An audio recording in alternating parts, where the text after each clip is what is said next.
दोस्तों, ओशो के प्रवचनों को पढ़ना, उन्हें सुनना अपने आप में एक आनंद है। इनके द्वारा आप अपने जीवन में एक अपूर्व क्रांति की पदछाप सुन सकते हैं, लेकिन यह केवल प्रारंभ है, शुभ प्रारंभ है। इन प्रवचनों को पढ़ते हुए आपने महसूस किया होगा कि ओशो का मूल संदेश है ध्यान। ध्यान की भूमि पर ही प्रेम के, आनंद के, उत्सव के फूल खिलते हैं। ध्यान अमुक क्रांति है। निश्चित ही आप भी चाहेंगे कि आपके जीवन में ऐसी आमूल क्रांति हो। आप भी एक ऐसी आबो हवा को उपलब्ध करें जहां आप अपने आप से परिचित हो सकें, आत्म अनुभूति की दिशा में कुछ कदम उठा सकें। कोई ऐसा स्थान जहां और भी कुछ लोग इस दिशा में गतिमान हो। ओशो ने अपनी पुस्तक परम उपलब्धि के सोपान में कहा है कि मिटे कि पाया। वो कहते हैं कि प्रभु के प्रेम में जो दीवाने हैं, दुनिया तो उन्हें ऐसा ही समझेगी जैसे कि पागल हैं। दुनिया के पास उन्हें तोलने का कोई उपाय नहीं है, कोई तराजू नहीं है, कोई कसौटी नहीं है। बाउल कथा है कि एक सुनार ने बाउल फकीर से पूछा कि किस प्रभु के गीत गाते हो, कुछ हम भी तो समझे। कि किस मस्ती में मृदंग बजाते हो, कुछ हम भी तो समझे। हमें न तो कोई प्रभु दिखाई पड़ता है, न जीवन में कोई सार दिखाई देता है, न कोई अर्थ। हमें तो सब व्यर्थ मालूम होता है। कहते हैं कि बाउल फकीर नाच रहा था, रुक गया, मृदंग बजा रहा था तो रुक गया, और उसने कहा कि तुमने मुझे याद दिला दी। मैंने सुना है एक सुनार एक बार फूलों की बगिया में पहुंच गया था। माली मस्त था, बसंत आया हुआ था, फूल ही फूल खिले हुए थे, रंग बिरंगे फूल और गंध चारों ओर फैल रही थी। सारी बगिया दुल्हन बनी हुई थी, जैसे आकाश से तारे उतर आए हो ऐसे वृक्ष सजे हुए थे। लेकिन सुनार कहने लगा कि मैं तो जब तक कसूं न फूलों को सोने की कसौटी पर, तब तक मानूंगा नहीं। और उसने फूलों को कसना शुरू कर दिया सोने की कसौटी पर। अब सोने की कसौटी पर फूल कैसे कसे नहीं जाते हैं, और कसे भी जाए तो फूल सोना नहीं है। तोड़ने लगा फूल, कसने लगा फूल, फेंकने लगा फूल, क्योंकि कोई सोना न था। और सुनार को समझ में ही न आए कि सोने के अतिरिक्त भी सोना है। दोस्तों, जीवन एकांगी नहीं है, बहुआयामी है। यहाँ जो लोग परमात्मा के प्रेम में दीवाने हैं, संसार तो उन्हें पागल ही समझेगा। उसके पास तो कसौटी की एक ही चीज है, कितना धन है तुम्हारे पास, कितना पद है तुम्हारे पास, कितनी प्रतिष्ठा है तुम्हारे पास। संसार तो सिर्फ अहंकार को तोलने की तराजू जानता है, निरअहंकार को तोलने की उसके पास कोई सुविधा नहीं है। संसार तो पदार्थ को देख सकता है, परमात्मा के प्रति अंधा है, लेकिन कौन अपने को अंधा माने। और फिर अंधों की भीड़ हो तो भीड़ कैसे राजी हो। होंगे बुद्ध अंधे,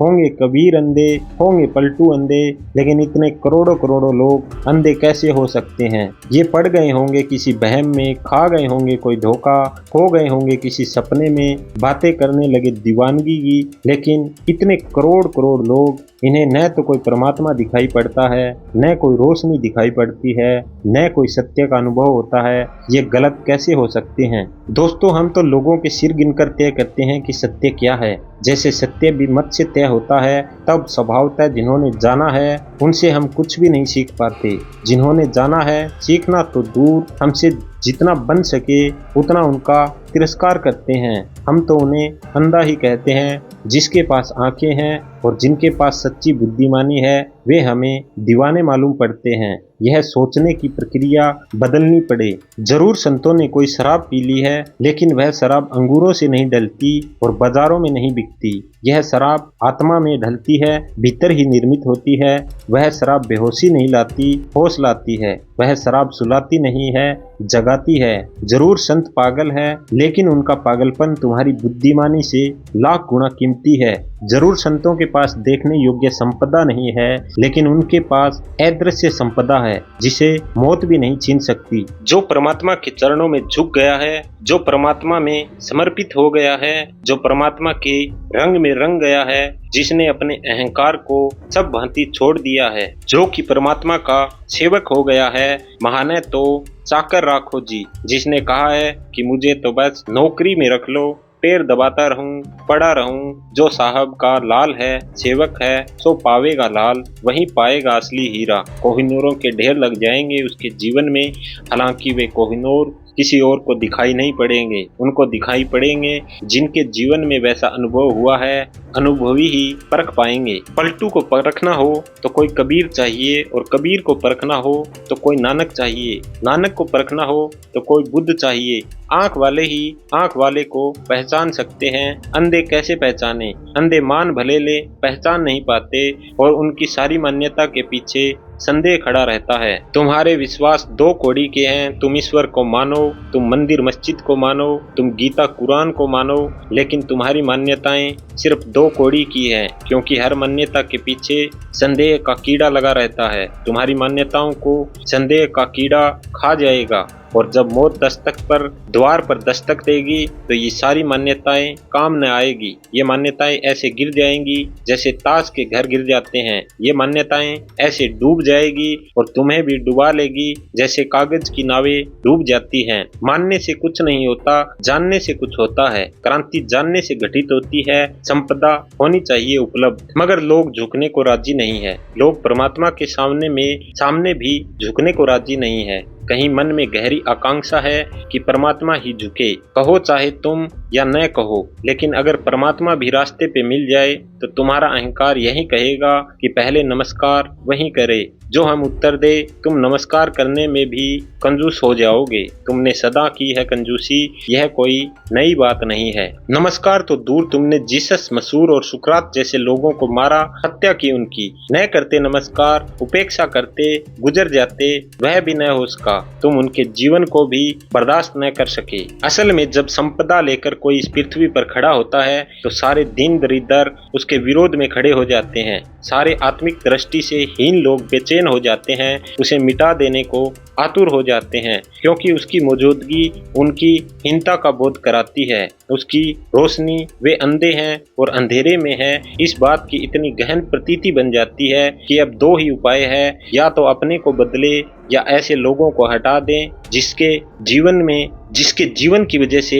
उनके जीवन में संकट पैदा हो रहा है, जिसके कारण जीवन अस्त व्यस्त हुआ जा रहा है, जिसकी मौजूदगी के कारण तुम्हारा जीवन व्यर्थ मालूम होता है। और यही आसान है, ऐसे लोगों को हटा देना। जीसस को सूली पर चढ़ा देने से ज्यादा आसान और क्या है, लेकिन समय को रूपांतरित करना कठिन प्रक्रिया है। उस प्रक्रिया का पहला अंग है समर्पण, पहला अंग है अपने अहंकार का विसर्जन, पहला अंग है झुक जाना बेशर्त, और झुकते ही संपदा बरस जाती है। वहीं पा सकता इस संपदा को जो गहरे में गोता मारे। अहंकार को उथली से उथली चीज है, इसलिए अहंकारी आदमी से ज्यादा उथला आदमी तुम्हें न मिलेगा। ऊपर ही ऊपर जीता है, वस्त्रों में, श्रृंगार में, रंग रोगन में, बस ऊपर ही ऊपर जीसस ने कहा है, अहंकारी आदमी ऐसा ही है जैसे चूने से पोती गई कब्र। झकझक होती ऊपर तो चूने से पोती गई कब्र, नई नई कब्र सुबह चमकती है और भीतर सिर्फ सड़ांध है। हड्डी मांस मज्जा मिट्टी में मिल रहे हैं। जीसस ने कहा है, ऐसा ही साधारण आदमी है,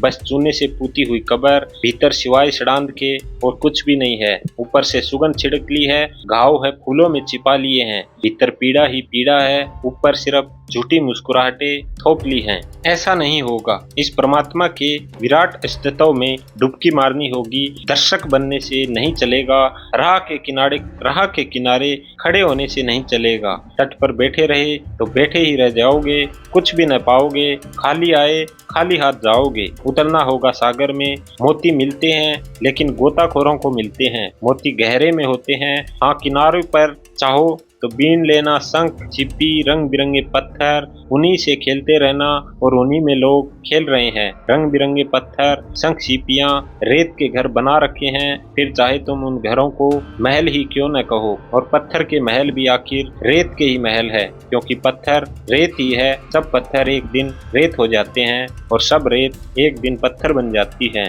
पत्थर और रेत में कोई भेद नहीं है। यह सारा अस्तित्व उसी का दर्पण है जिसे मुंह दिखाना है।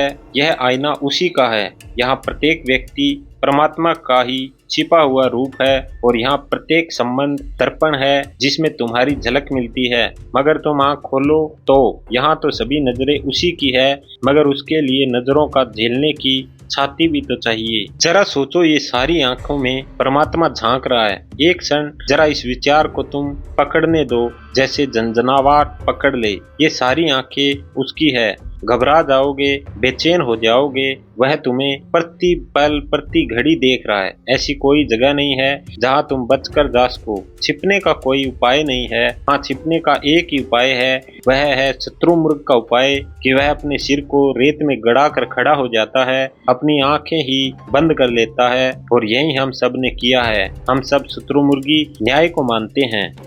अपनी आंख बंद करके रेत में सिर को गड़ा कर खड़े हो गए हैं। सोचते हैं न दिखाई पड़ता है न होगा, लेकिन तुम आंख बंद कर लो, इससे सूरज नहीं मिटता, सिर्फ तुम अंधेरे में हो जाते हो। और प्रत्येक व्यक्ति ने परमात्मा के प्रति अपनी आंखें बंद कर रखी है, और अकारण नहीं, भय के कारण घबराए हुए हैं लोग। हम उसकी आंखें देख सकेंगे, हम उसकी आंख सह सकेंगे, हम उसके सामने आमने सामने हो सकेंगे। और घबरा दिया है कि तुम्हारे पंडित पुरोहितों ने तुम्हें पूरी तरह घबरा दिया है। तुम्हारे पंडित पुरोहितों ने तुम्हें एक ही बात सिखाई है, भय। तुमने ईश्वरीय भीरू बनाया है, तुम्हारे प्राणों को कंपा दिया है कि नरक में सड़ना पड़ेगा, और तुम्हारी आत्मा को बहुत लोभ से भर दिया है कि ऐसा करो तो स्वर्ग, ऐसा करो तो स्वर्ग के सुख, और ऐसा नहीं किया तो नरक के दुख, नरक की पीड़ाएं। कड़ाहों में जलाए जाओगे, उबलते हुए तेल से उबाले जाओगे। तुम्हें बहुत डराया है। भय और लोभ दोनों एक ही सिक्के के दो पहलू है।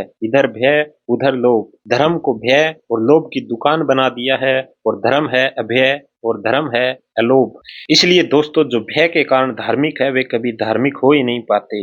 वे तो शुतुरमुर्ग है। वे तो आंखें बंद किए सिर रेत में गड़ाए खड़े हैं। फिर चाहे उन्हें हिंदू कहो, चाहे मुसलमान कहो, चाहे ईसाई कहो, इससे कुछ फर्क नहीं पड़ता। किसी ने मस्जिद में आंखें गड़ा ली है, किसी ने मंदिर में आंखें गड़ा ली है, कोई गिरजे में छिप गया है। ये तुम्हारे स्थान है जहां तुम परमात्मा से छिप रहे हो। कहते तो तुम यह हो कि हम परमात्मा के दर्शन को जा रहे हैं, मंदिर मस्जिद गिरजा, लेकिन असल में तुम जा रहे हो परमात्मा से बचने और छिपने। अन्यथा परमात्मा सब जगह मौजूद है। उसे झेलने की छाती बनाओ, साहस जुटाओ। धर्म कायर का नहीं है, भीरू का नहीं है। धर्म तो सिर्फ साहसियों का है, हिम्मतवरों का है, जो जोखिम उठा सकते हैं उनका है, जो जीवन के अभियान पर निकलने को तत्पर है उनका है। दोस्तों, अगली वीडियो के अंदर आगे की बातें हम आपको बताएंगे। हमारी वीडियो अगर आपको थोड़ी बहुत भी पसंद आ रही है तो आप हमारी इस चैनल को अभी सब्सक्राइब करें। धन्यवाद।